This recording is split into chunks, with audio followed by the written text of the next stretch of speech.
দেখো, আমরা দীঘা যে ঘুরতে এসেছিলাম সেটার হোটেলে গিয়ে বাইরের ভিউটা দেখাচ্ছি।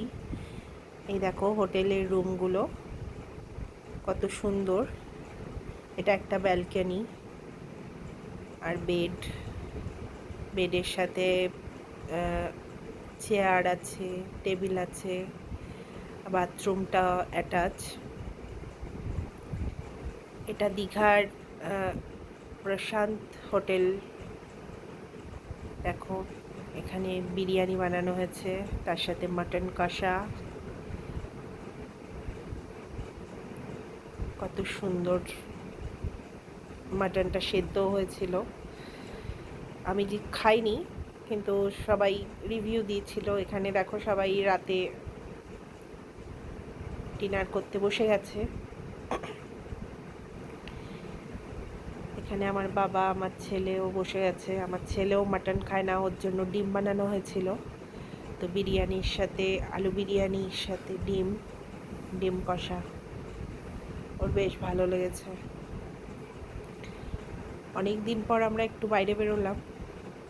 আবার ছেলের সামনে মাধ্যমিক, তাই ভাবলাম একটু ঘুরিয়ে নিয়ে যাই, তাহলে মাইন্ডটাও একটু ফ্রেশ হয়ে যাবে। যার জন্য দীঘায় ঘুরতে আসা। দেখো, বিরিয়ানি খাওয়ার পরে একটু সবাইকে কোল্ড ড্রিঙ্কস দিয়ে দেওয়া হয়েছিল। বিরিয়ানির সাথে পরে ছিল চাটনি, পাঁপড়। কত সুন্দর ঝুরঝুরে বিরিয়ানি বানানো হয়েছিল, আলু বিরিয়ানি, দারুণ সুন্দর।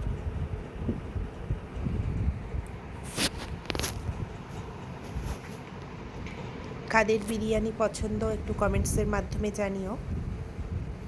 আমার কিন্তু বিরিয়ানি ভীষণ পছন্দের, কিন্তু ব্যাড লাক, যে দুদিন ছিলাম সেই দুদিনের মধ্যে একদিন একাদশী ছিল, আর একদিন একাদশীর আগের দিন ছিল, যার জন্য খেতে পারিনি।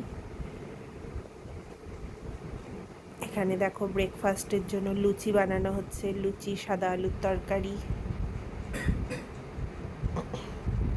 সবাই নিজের নিজের কাজে ব্যস্ত। কেউ সবজি কাটছে, কেউ ময়দা মাখছে, কেউ আলুর তরকারি বানাচ্ছে। দেখো, ফুলকো ফুলকো লুচির সাথে আলুর দম,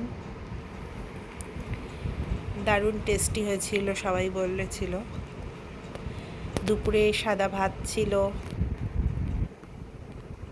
সাথে ভেজ ডাল, ঝুড়ো আলু ভাজা। এই কম্বিনেশনটা কিন্তু দারুণ। তার সাথে লেবুও ছিল, তারপরে পটল চিংড়ি। দেখো কত সুন্দর, গ্রেভিটা কত লোভনীয়।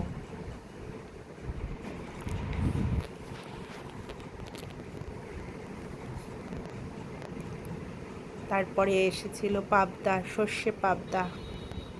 সর্ষে পাবদাটাও খেতে খুব ভালো হয়েছিল, সবাই বলছিল। আমি তো জাস্ট ভিডিও বানিয়েই সার। তারপরে ছিল আমের চাটনি আর পাঁপড়। তারপরে ছিল ফ্রুটস, সবাইকে ফ্রুটস কেটে দিয়েছিল।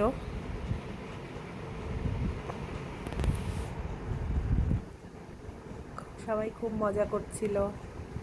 দেখো, সবাই সুন্দর করে খাওয়া দাওয়া করে লাস্টে ফ্রুটস খেয়ে খাবারটা হজমও করে ফেলেছে।